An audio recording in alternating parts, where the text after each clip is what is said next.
मीठे बच्चे, तुम्हें साहिबजादे सो शहजादे बनना है, इसलिए याद की यात्रा से अपने विकर्मों को भस्म करो। प्रश्न, किस एक विधि से तुम्हारे सब दुख दूर हो जाते हैं?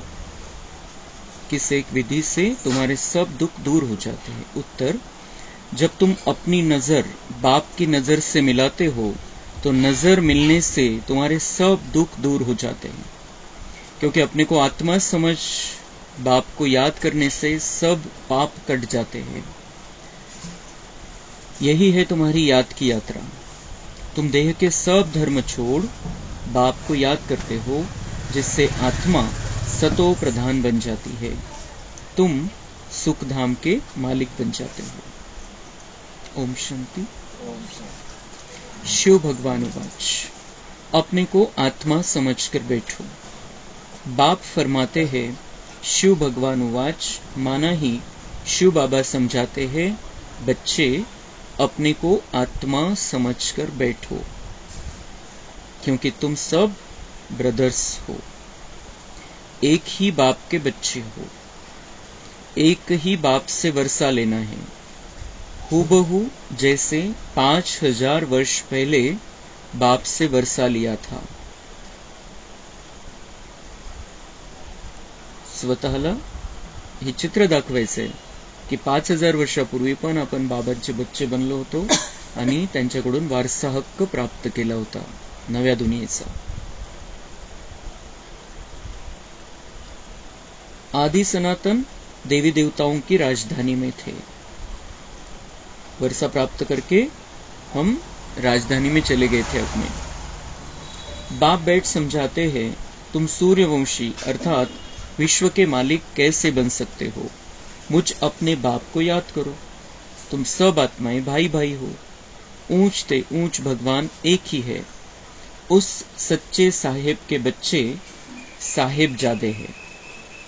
बाबा सच्चा साहिब, सबसे बड़ा साहिब, सबसे ऊंचा इस दुनिया में, और हम उसके बच्चे। बाबा म्हणते तुम साहिबजादे हो।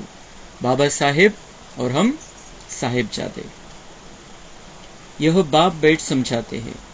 उनकी श्रीमत पर बुद्धि का योग लगाएंगे तो तुम्हारे पाप सब कट जाएंगे। उनकी श्रीमत पर बुद्धि का योग लगाएंगे तो तुम्हारे पाप सब कट जाएंगे। बाबांशी योग लावायचा आहे। कसा लावायचा आहे? बुद्धीचा योग लावायचा आहे आणि त्यांची जी श्रीमत है त्यानुसार अपने आप को आत्मा समझकर स्थिर कर लेना है। किसी भी बात के कारण हलचल में नहीं आना है, नीचे ऊपर नहीं होना है। मैं आत्मा हूं। मैं आत्मा हूं मतलब 7 गुणों के सिवाय कुछ भी नहीं। मैं आत्मा हूं और मेरा बाबा परमपिता परमात्मा जो मेरे लिए आया है उससे मुझे याद करना है, उसका प्यार पाना है, उससे शक्ति लेनी है, उससे शांति प्राप्त करनी है। ये जब हमारी बुद्धि में क्लियर रहेगा, यह भी चांस है फिर कभी नहीं मिलने वाला है। बहुत सुनहरा चांस बाबा ने हमें अभी दिया है जो फिर कल्प के बाद ही मिलेगा। अभी जो हमने कर लिया वही हम साथ में लेकर जाएंगे। इसलिए जितना हम अच्छा कर सकते हैं, जितना पुरुषार्थ कर सकते हैं ऊंचे लेवल का, उतना करना है। तो उसके लिए बुद्धि का योग बाबा की श्रीमत पर उनके साथ लगाना है और उससे हमारे पाप भस्म हो जाएंगे और दिव्य गुणों की धारणा होगी। सब दुख दूर हो जाएंगे, पाप कट जाएंगे, सब दुख दूर हो जाएंगे। बाप से जब हमारी आंखें मिलती है तो सब दुख दूर हो जाते हैं। आंखें मिलाने का भी अर्थ समझाते हैं। अपने को आत्मा समझ बाप को याद करो, यह है याद की यात्रा। म्हणजे जी आतली दृष्टी आपली बुद्धीची नजर आहे तिने आपण बाबालाच बघत राहायचं।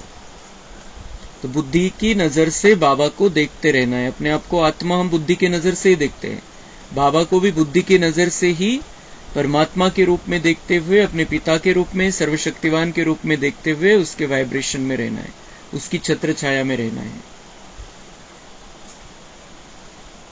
तो नजर मिलाना, आंखें मिलाना आणि आपण सोपी पद्धत ही पण करू शकतो की बाबांचं चित्र आहे, बाबांच्या चित्राच्या समोर जाऊन बसायचं आणि बाबांच्या डोळ्याचे डोळे मिळवायचे.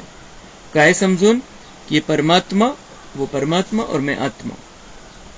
बुद्धि की नजर से वो हड्डी मांस का चेहरा नहीं देखना है हमें, लेकिन बाबा उनमें विराजमान है, उस भ्रुकुटी में बाबा विराजमान है, उनको देखते हुए उन आंखों में आंखें डालकर देखना है. खूप जास्त शक्ती मिळते त्याच्यामुळे.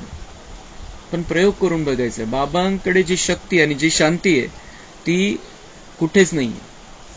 ती बाबांच्या फोटोमधून पण आपण प्राप्त करू शकतो, कारण आपण बुद्धीनी, जसं भक्ती मार्गातल्या सारखं चित्र नाही येते, कारण बुद्धीमध्ये हे चाललेलं आहे क्लिअर की मैं आत्मा वो परमात्मा. चित्र एक निमित्त मात्र आहे समोर, आणि चित्र बघितल्यामुळे आपली मन बुद्धी स्थिर होऊ शकते. त्यामुळे चित्रांची आवश्यकता आहे.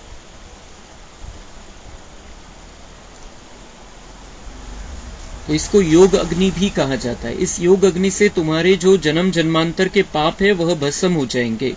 यह है ही दुखधाम, सभी नरकवासी है. तुमने बहुत पाप किए हैं. इसको कहा जाता है रावण राज्य, सतयुग को कहा जाता है राम राज्य.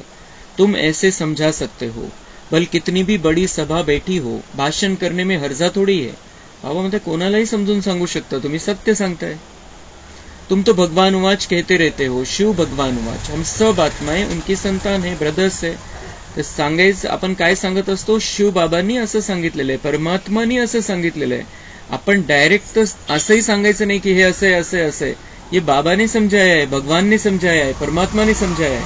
तर बाबा म्हणते तुम्ही कुठेही असं बोलू शकता, कारण डायरेक्ट सांगितल्यामुळे एक तर त्यांना ते समजणार नाही आणि त्याचं महत्व समजणार नाही, आणि दूसरी गोष्ट की त्यांना वाटेल हे यांच्या मनाचं आहे, कुठून तरी शिकून आले.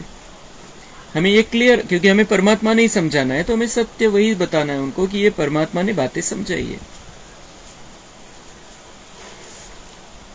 हम सब आत्माएं उनकी संतान है, ब्रदर्स है. बाकी श्री कृष्ण की कोई संतान थे ऐसे नहीं कहेंगे, न इतनी रानियां थी.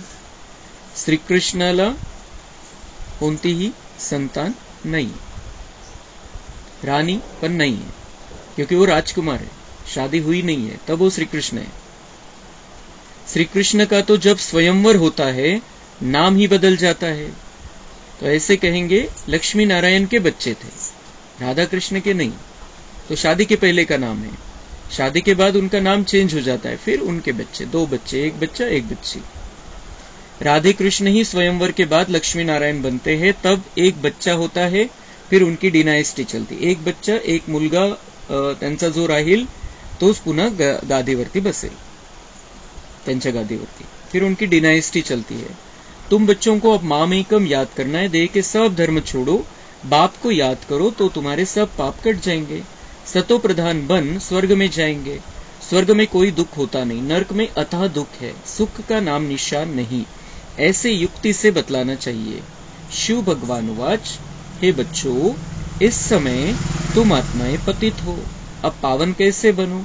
मुझे बुलाया ही है, पतित पावन आओ. पावन होते ही है सतयुग में, पतित होते हैं कलयुग में. कलयुग के बाद फिर सतयुग जरूर बनना है. नई दुनिया की स्थापना, पुरानी दुनिया का विनाश होता है. गायन भी है ब्रह्मा द्वारा स्थापना. हम ब्रह्मा कुमार कुमारियां एडॉप्टेड चिल्ड्रन हैं. हम हैं ब्राह्मण चोटी. विराट रूप भी है ना, पहले ब्राह्मण जरूर बनना पड़े. ब्रह्मा भी ब्राह्मण है, देवताएं है ही सतयुग में. सतयुग में सदा सुख है, दुख का नाम नहीं. कलयुग में अपरंपार दुख है. बाबांनी अजून बऱ्याचशा गोष्टी कालच्या अजून पक्क्या करून घेतोय. ये दुखधाम है, हम दुख की दुनिया में रह रहे हैं, हमें सुख की दुनिया में जाना है और सबको लेकर जाना है. ऐसा कोई नहीं होगा जिसको दुख न हो. यह है रावण राज्य. यह रावण भारत का नंबर 1 दुश्मन है. हर एक में 5 विकार है. सतयुग में कोई विकार नहीं होते. वह है पवित्र गृहस्थ धर्म. अभी तो दुख के पहाड़ गिरे हुए हैं और भी गिरने हैं.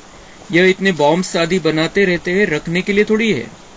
बहुत रिफाइन कर रहे हैं, फिर रिहर्सल होगी, फिर फायनल होगा. पाहून एवढे सगळे बॉम्ब्स बनवताय ते ठेवण्यासाठी थोडी आहे, त्यांचा वापर होणार आहे. ते आता अजून त्याच्यामध्ये परिवर्तन करत चाललेले, अजून त्याच्यामध्ये खूप पॉवरफुल बॉम्ब बनवत चाललेले, रिफाइन कर रहे. आणि मग रिहर्सल होईल, आणि तेच बघतोय आपण, रिहर्सल चाललेली आता, रंगीत तालीम चाललेली आहे, छोटे मोठे युद्ध होत राहतात, रंगीत तालीम ही महायुद्धाची. आणि बाबा म्हणतात फिर फायनल होगा, तिसरं महायुद्ध फायनल होईल आणि हे सगळे जे बाहेरचे देश आहे त्याच्यामध्ये नष्ट होऊन जातील. अभी समय बहुत थोड़ा है, ड्रामा तो अपने समय पर पूरा होगा ना, त्याला काही त्याच्यामध्ये कुठल्याही प्रकारची शंका कुशंका नहीं है. ड्रामा अपने समय पर पूरा होगा और ये ड्रामा 2036 में पूरा हो रहा है और फिर नया स्टार्ट होगा फिर से. 5000 वर्षाची लिमिट आहे, 2036 मध्ये हा सगळा आत्ताचा ड्रामा संपणार आहे, पुन्हा नवीन महापरिवर्तन होऊन नवीन सुरू होणार आहे श्रीकृष्णाच्या जन्मापासून. पहले पहले शिव बाबा का ज्ञान होना चाहिए. कुछ भी भाषण आदि शुरू करते हो तो हमेशा पहले पहले कहना है शिवाय नमः, क्योंकि शिव बाबा की जो महिमा है वह और कोई की नहीं हो सकती. कारण ते भक्ती मार्गामध्ये असतात लोक, तर बाबा म्हणताय की ये आप भाषण की शुरुआत ऐसे भी कर सकते हो, ओम नमः शिवाय किंवा शिवाय नमः, तो उनको समझ में आएगा कि ये शिव परमात्मा का कुछ कह रहे हैं. शिव जयंती ही हीरे तुल्य है. श्री कृष्ण के चरित्र आदि कुछ है नहीं. सतयुग में तो छोटे बच्चे भी सतो प्रधान ही होते हैं, बच्चों में कोई चंचलता आदि नहीं होती. श्री कृष्ण के लिए दिखाते हैं मक्खन खाते थे, यह करते थे, यह तो महिमा के बदले और ही ग्लानी करते हैं. ते इतके असे नाही राहणार की त्रास देतील आईला वगैरे, अशा प्रकारचे बच्चे तिथे राहणार नहीं. चंचलता नहीं होगी बच्चों में, बहुत स्थिर शांत ऐसे बच्चे होंगे. और इसलिए यहाँ पर हमें वही संस्कार अपने अंदर धारण करने, क्योंकि वहां जाकर हमें बच्चा बनना है, तो हमारे अंदर कोई चंचलता न हो, इसके लिए अभी हमारी मन बुद्धि को बिल्कुल स्थिर कर लेना है, शांत कर लेना है, सुखदायी बनाना है, आनंदकारी बनाना है.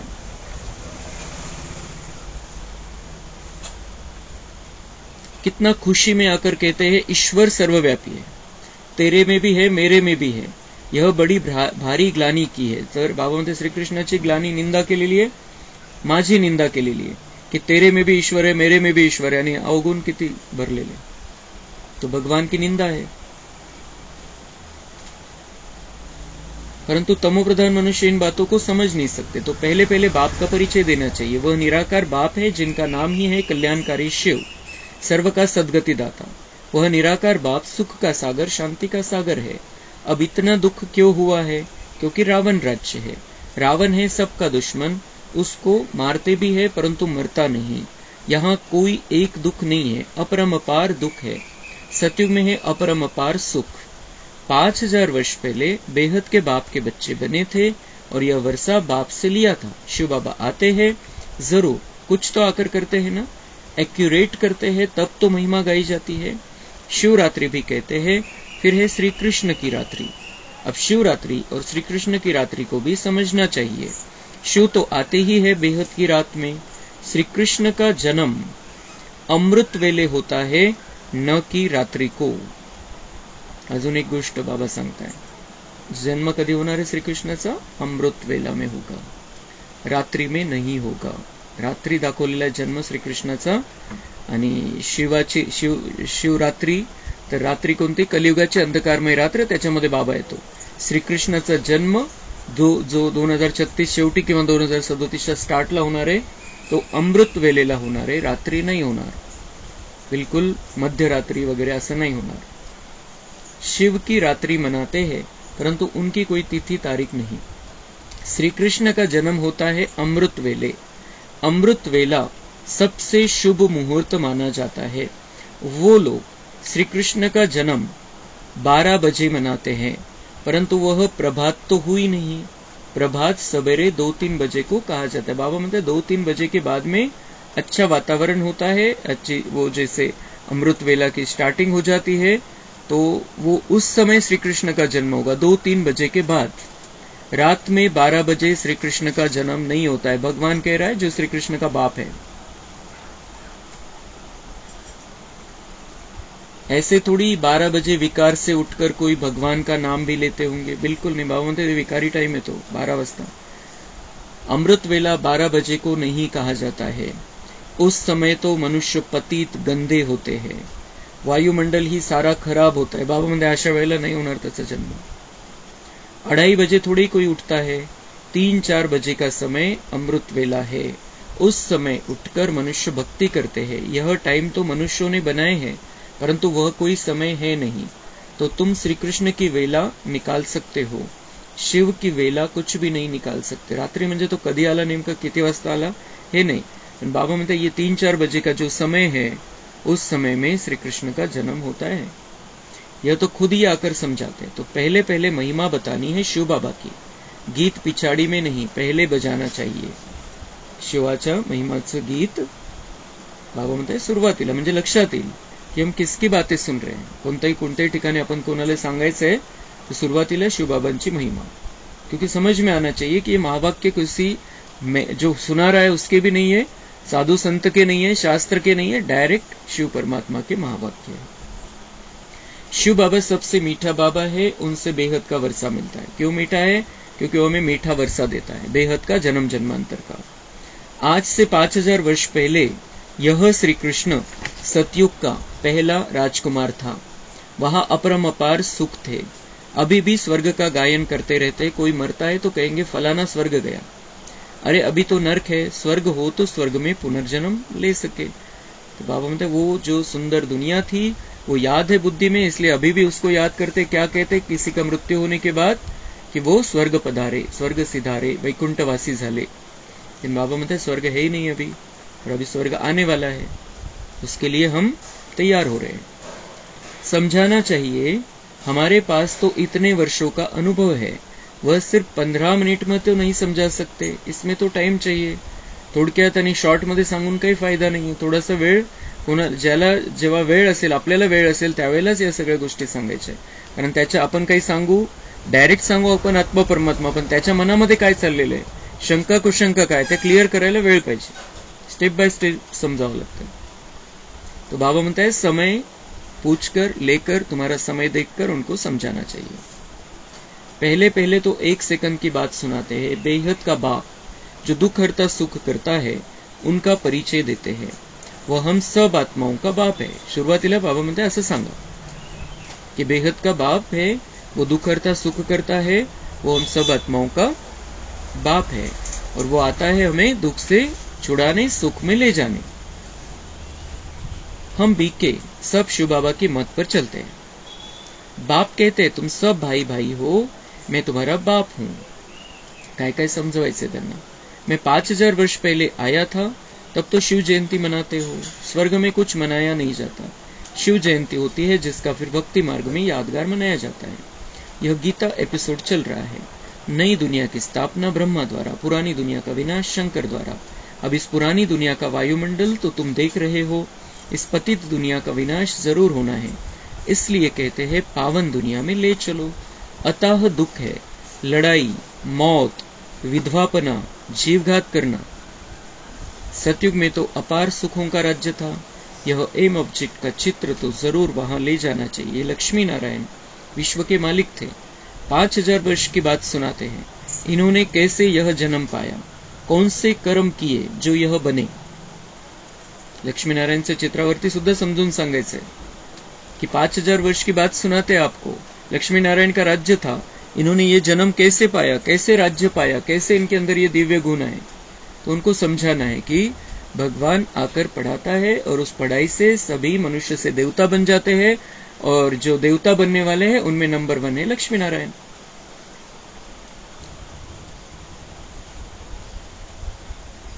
तो कौन से कर्म किए जो ये बने। कर्म अकर्म विकर्म की गति बाप ही समझाते हैं। सतयुग में कर्म अकर्म हो जाते हैं। यहाँ तो रावण राज्य होने के कारण कर्म विकर्म बन जाते हैं, इसलिए इसको पाप आत्माओं की दुनिया कहा जाता है। लेन देन भी पाप आत्माओं से ही है। पेट में ही बच्चा होता है तो सगाई कर देते हैं। कितनी क्रिमिनल दृष्टी है। यहाँ है ही क्रिमिनल आईस।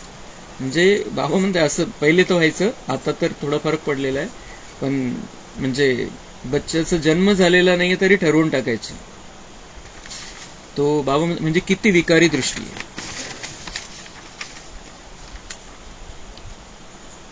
अभी तो अपार दुख है, दुख के पहाड़ गिरने हैं। हम बाप को, रचना को जानते हैं।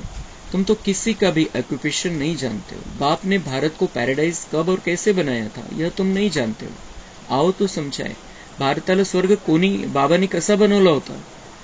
हे आपण समजून सांगायचं. बाबा म्हणते उनको बताओ कि हम आपको बताते हैं कि भारत को स्वर्ग किसने बनाया था, कैसे बनाया था, और ये जो देवी देवताएं हैं उनका पार्ट क्या है, वो कब थे, कब होकर गए हैं, अभी कहाँ पर है.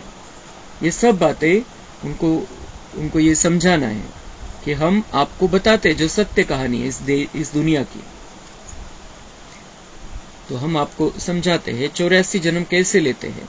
7 दिन का कोर्स लो तो तुमको 21 जन्म के लिए पाप आत्मा से पुण्य आत्मा बना देंगे. 7 दिन का कोर्स, कारण ते मूळ ज्ञान आहे. ते जर प्राप्त केलं कोणी तर मग तो पुढच्या टप्प्यामध्ये येऊन जातो. कि ज्ञान प्राप्त करना मतलब भक्ति का फल, और फिर अगली स्टेप वो आत्मा, अगर वो कल्प पहले वाली आत्मा है, उसका भाग्य है, तो वो आगे कंटिन्यू हो जाती है और वो अपना भाग्य बना लेती है. पण पहिले तो 7 दिवसाचा, भले 3 दिवसामध्ये कोणी करतं, पण तो जो कोर्स आहे पूर्ण 7 दिवसाचं जे ज्ञान आहे ते जो कोणी घेईल, ज्याचं भाग्य असेल, तो पुढे कंटिन्यू होऊन पाप आत्मापासून पुण्यात्मा बनू शकतो. आपल्याला हे सगळ्यांना सांगायचं की तुम्ही कोर्स तर करून घ्या. अच्छा, मीठे मीठे सिक्की लधे बच्चों प्रति मात पिता बाप दादा का याद, प्यार और गुड मॉर्निंग. रूहानी बाप की रूहानी बच्चों को नमस्ते. हम रूहानी बच्चों की रूहानी बाप दादा को याद, प्यार, गुड मॉर्निंग, नमस्ते. वहां बाबा वहां, शुक्रिया बाबा शुक्रिया. धारणा के लिए मुख्य सार है कर्म अकर्म विकर्म की गुह्य गति जो बाप ने समझाई है वह बुद्धि में रख पाप आत्माओं से अब लेन देन नहीं करनी है. पाप आत्माओं से लेन देन नहीं करनी है. कलयुगी मनुष्य से ज्यादा हिसाब किताब बढ़ाने नहीं है, अभी पहले ही बहुत है.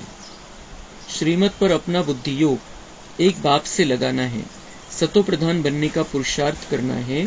दुखधाम को सुखधाम बनाने के लिए पतित से पावन बनने का पुरुषार्थ करना है. क्रिमिनल दृष्टि को बदलना है. वरदान है नॉलेजफुल बन, सर्व व्यर्थ के प्रश्नों को यज्ञ में स्वाहा करने वाले निर्विघ्न भव. जब कोई विघ्न आते हैं तो क्या क्यों के अनेक प्रश्नों में चले जाते हो. प्रश्नचित्त बनना अर्थात परेशान होना. नॉलेजफुल बन, यज्ञ में सर्व व्यर्थ प्रश्नों को स्वाहा कर दो तो आपका भी टाइम बचेगा और दूसरों का भी टाइम बच जाएगा. इससे सहज ही निर्विघ्न बन जाएंगे. निश्चय और विजय जन्मसिद्ध अधिकार है. इस शान में रहो तो कभी परेशान नहीं होंगे. जब कोई विघ्न आता है, आणि प्रत्येकासाठी छोटं विघ्न पण विघ्न असते, छोटीशी परिस्थिती विघ्न असते किंवा मोठी परिस्थिती. जब कोई भी विघ्न आता है, कोई भी समस्या आती है, जब हमारे मन का नहीं होता है तो क्या हो जाता है, अनेक प्रश्नों में चले जाते हैं. और प्रश्न चित्त बनना अर्थात परेशान होना, और परेशान होना मतलब शान से परे चले जाना. बाबा हमें शानदार बच्चा समझता है, हमारी शान रखता है, हमें ऊंची लेवल पर देखना चाहता है. कभी भी किसी भी कारण से हमारा मूड ऑफ नहीं होना चाहिए, परेशान नहीं होना चाहिए, थोड़ा सा भी अपसेट नहीं होना है, 1 सेकंड के लिए भी. भगवान ये चाहता है कि मेरे सब बच्चे प्रश्नों से पार चले जाए. आणि काय म्हणताय बाबा कि कोई भी आप ज्ञानी आत्मा हो, नॉलेजफुल बनकर यज्ञ में सर्व व्यर्थ प्रश्नों को स्वाहा कर दो. यज्ञ बाबा ने रचा है, उसमें वो प्रश्न डाल देना. ऐसा क्यों, वैसा क्यों, ऐसा क्यों नहीं हो, वैसा क्यों नहीं हो, इसने ये क्यों किया. ये जो प्रश्न है, इन प्रश्नों को बाबा म्हणते तुम्ही यज्ञामध्ये सामील झालेले, यज्ञ तुम बिलकुल अदृश्य आहे पण कंटिन्युअस यज्ञ चालू आहे, तर त्याच्यामध्ये तुम्ही हे टाकत राहा. प्रश्न आला त्याला यज्ञामध्ये स्वाहा करून टाका. यज्ञामध्ये सामग्री टाकतात दुसरी, बाबा म्हणतात प्रश्न स्वाहा करा.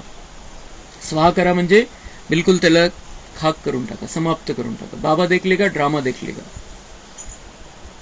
तो बाबा म्हणता है और ये उसके लिए क्या करो, निश्चय और विजय जन्म सिद्ध अधिकार है, इस शान में रहो.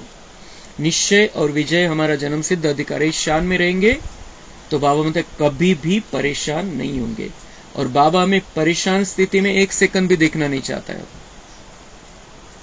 स्लोगन सदा उत्साह में रहना और दूसरों को उत्साह दिलाना, यही आपका ऑक्युपेशन है. हा धंदा स्वीकारायचा आहे, हा जॉब आपल्याला स्वीकारायचा आहे. कोणता, सदा उत्साह में रहना और दूसरों को उत्साह दिलाना. 1 सेकंड सुद्धा मूड खराब नाही पाहिजे. 1 सेकंड. सदा म्हणजे सदा, प्रत्येक सेकंड. सदा उत्साह में रहना और दूसरों को उत्साह दिलाना. सगळ्यांना खुश ठेवायचंय, त्यांना उमंगामध्ये ठेवायचंय. उडते रहना है, उडाते रहना है. अच्छा. ओम